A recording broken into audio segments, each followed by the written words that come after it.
ஏசாயா 9:2.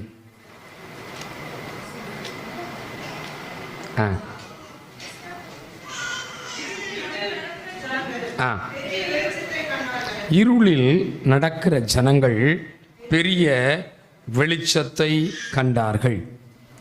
அல்லேலூயா. ஆண்டவராகிய இயேசு கிறிஸ்துவின் நாமத்திற்கு மகிமை உண்டாவதாக.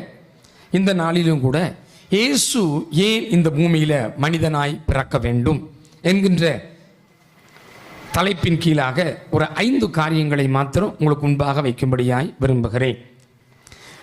வேத வசனத்தை சிந்திக்கிறதுக்கு முன்பாக நம்முடைய வாழ்க்கையை நாம் ஆராய்ந்து பார்க்க வேண்டும். நாம் ஒரு ஆவிக்குரிய கிறிஸ்தவர்களாய் கிறிஸ்து பிறப்பதற்கு நம்முடைய சரீரத்திலையும் நம்முடைய இல்லத்திலும் நம்முடைய உள்ளத்திலும் நம்முடைய இல்லத்திலும் நாம் இடம் கொடுத்தால்தான் ஆண்டவர் நமக்குள்ள வந்து பிறக்க முடியும் என்பதை விளங்கி கொள்ள வேண்டும். நம்ம எல்லாருக்கும் தெரியும், இந்த நாட்கள் அநேக வீடுகளில் குடில் வைப்பது வழக்கம். அநேக வீடுகளில் கிறிஸ்து பிறக்கிறதுடைய அனுபவத்தை நாம் செய்வது அநேக குடும்பங்களில் வழக்கமாய் காணப்பட்டு கொண்டிருக்கிறது. ஆனால் அன்றைக்கு வேதம் சொல்லுகிறது, பிள்ளை பெறக்கூடிய காலம் வந்தது, பிள்ளை பெற்றெடுக்கும்படியாய் அவர்கள் சத்திரத்திற்கு போனார்கள். சத்திரத்தில் சொல்லிட்டாங்க, என்ன இல்லை, இடம் இல்லை. ஒரு நிறை மாத கர்ப்பிணி குழந்தை பெற்றுக்கொள்ளக்கூடிய நேரம். அவங்க பக்கத்து வீடுகளில் போய் கேட்குறாங்க, இந்த மாதிரி நிறை மாத கர்ப்பிணியை கூட்டு வந்திருக்கிறேன், சத்திரத்தில் என்ன இல்லை, இடம் இல்லை, அங்கே கொஞ்சம் இடம் கொடுங்க, அவங்க டெலிவரி மட்டும் ஆயிரட்டும். அவங்க சொல்கிறாங்க, இல்லை. அநேக வீடுகள் அன்றைக்கு இருந்தது, எல்லா வீடுகளும் கதவை அடைத்து கொண்டார்கள். இப்படி கதவு அநேக வீடுகளில் அடைக்கப்பட்டது. சத்திரத்திலேயும் இடமில்லை என்று இவர்களை சொல்லிவிட்டபடினால இடம் இல்லாத பொழுதுதான் இவர்கள் மாடு இருந்த இடத்திலே, அந்த மாட்டு தொழுவத்திலே மாடுகள் புல்கரை சாப்பிடக்கூடிய அந்த இடத்துல தான் அந்த மரியாள் என்கிற இயேசுவினுடைய தாய்க்கு குழந்தையை பெற்றெடுக்கக்கூடிய இடமாய் காணப்பட்டது.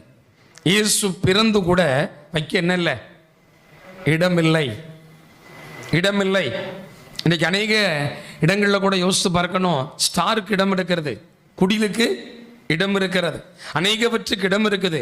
ஆனால் நம்முடைய வீடுகளில் யாருக்கு இடம் இல்லை? இயேசுவுக்கு இடம் இருக்கிறதா என்பதை நீங்களும் நானும் சிந்தித்து பார்க்கணும். அல்லேலூயா. நீங்களும் நானும் சிந்தித்து பார்க்கணும். நான் இப்படி ஒரு நாள் பிள்ளைகள் பார்த்து கொண்டிருக்கும் பொழுது ஒரு நாடகத்தை நான் பார்த்து கொண்டிருந்தேன். அதை ஒரு இமேஜ் பண்ணியிருந்தாங்க. இயேசு ஒரு நாள் ஒரு இடத்துக்கு வருகிறார், வந்து தங்கணும்னு சொல்றார்.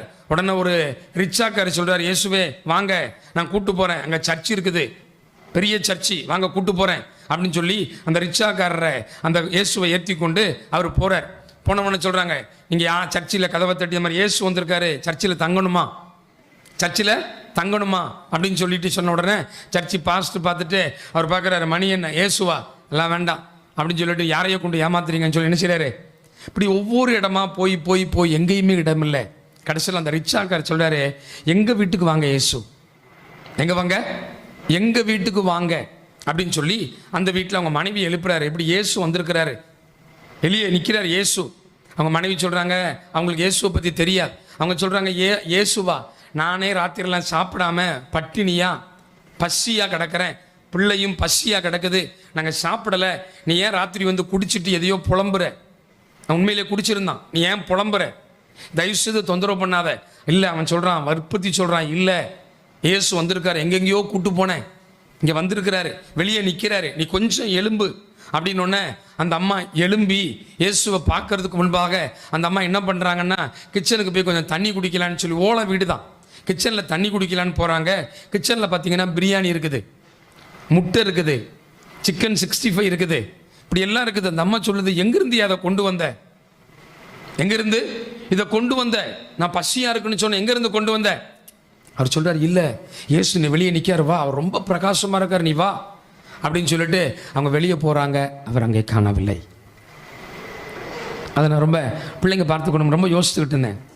இன்னைக்கு நம்முடைய வீடுகளில் நிறைய பேருக்கு இடம் இருக்குது.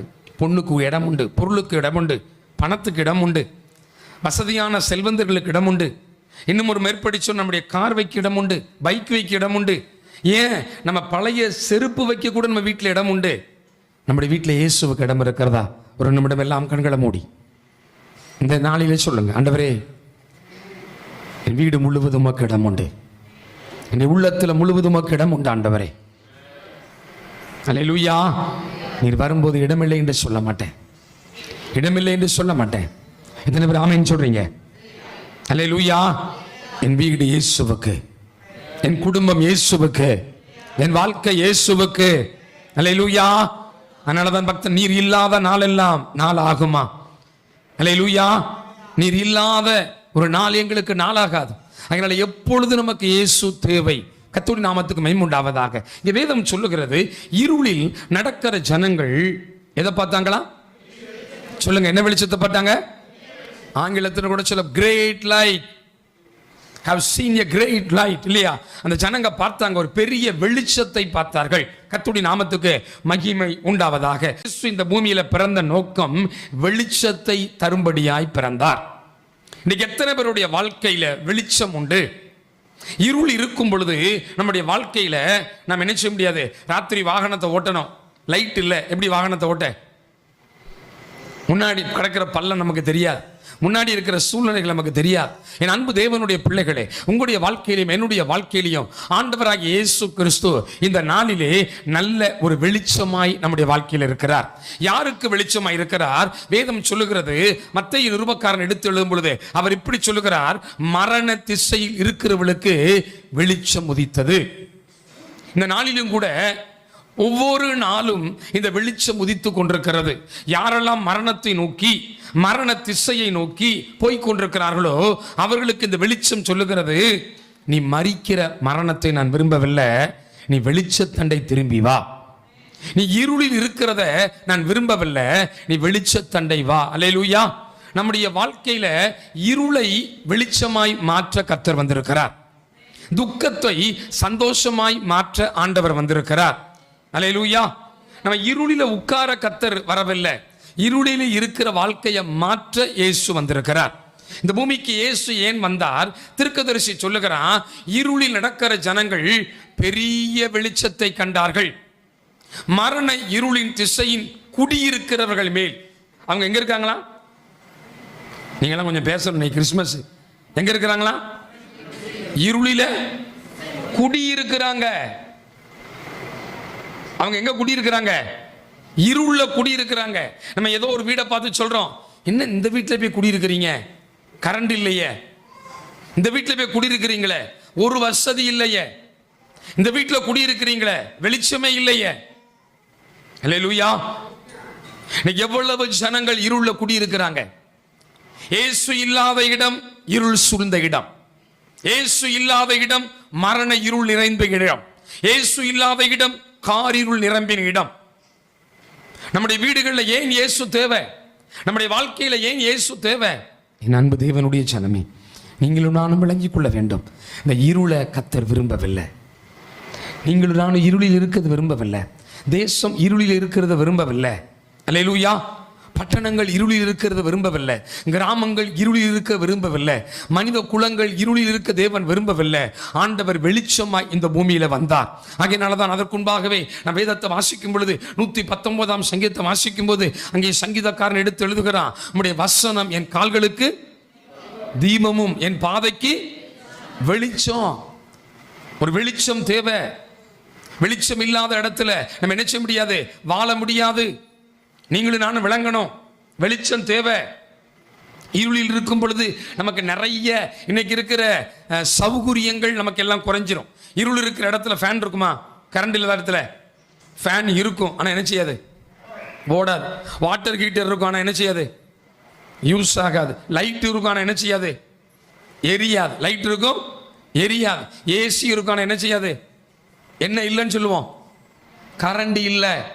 கரண்ட் இல்லைன்னா என்ன ஆயிரும், இருள் இருள் இருள் இருள். எல்லாம் இருந்தும் பிரயோஜனம் இல்லை. உங்களுக்கு கண்கள் உண்டு, உங்களுக்கு வாய்கள் உண்டு, இருதயம் உண்டு, ஆனால் என்ன இல்லை, வெளிச்சம் இல்லை. அல்லேலூயா. உங்க வாழ்க்கையிலும் என்னுடைய வாழ்க்கையிலும் இன்றைக்கு ஒரு தீர்மானம். ஆண்டவர் ஏன் இந்த பூமிக்கு வந்தார்? அப்ப எவ்வளவு ஜனங்க இந்த பூமியில இருக்கிறாங்க. நீங்க அந்த இடத்துல போய் என்ன சொல்லணும்? சொல்லுங்க, என்ன செய்யணும்? வெளிச்சம். இப்ப வெளிச்சம் நம்முடைய வாழ்க்கையில் என்ன செய்யணும்? இயேசு அன்னைக்கு வெளிச்சமா அந்த பூமிக்கு வந்தார். இன்றைக்கு உங்களை என்னையும் இயேசு என்ன வச்சிருக்கிறார்னா வெளிச்சமா இந்த பூமியில வைத்திருக்கிறார். எத்தனை பேர் ஆமென் சொல்றீங்க? நீங்க உலகத்துக்கு இருளா இருக்கிறீங்களா, வெளிச்சமா இருக்கிறீங்களா? அல்லேலூயா. உங்க வீட்டுக்கு இருளா இருக்கிறீங்களா, வெளிச்சமா இருக்கிறீங்களா? இங்க கவனிங்க. உங்க வீட்டுக்கு நீங்க இருளா இருக்கிறீங்களா, வெளிச்சமா இருக்கீங்களா? அல்லேலூயா. உங்க கணவருக்கு நீங்க இருளா, வெளிச்சமா? உங்க மனைவிக்கு நீங்க இருளா, வெளிச்சமா? உங்க பிள்ளைகளுக்கு நீங்க இருளா, வெளிச்சமா? அல்லேலூயா. நீங்க வெளிச்சமா இருந்தா உங்க பிள்ளைங்க வெளிச்சத்துல நடப்பாங்க. அல்லேலூயா. நீங்க போகிற இடங்கள்ல இருளை கொடுக்காதீங்க, வெளிச்சத்தை கொடுங்க. வெளிச்சத்தை கொடுக்கணும்னா இயேசு உங்களுக்குள்ள தங்கி இருக்க வேண்டும்.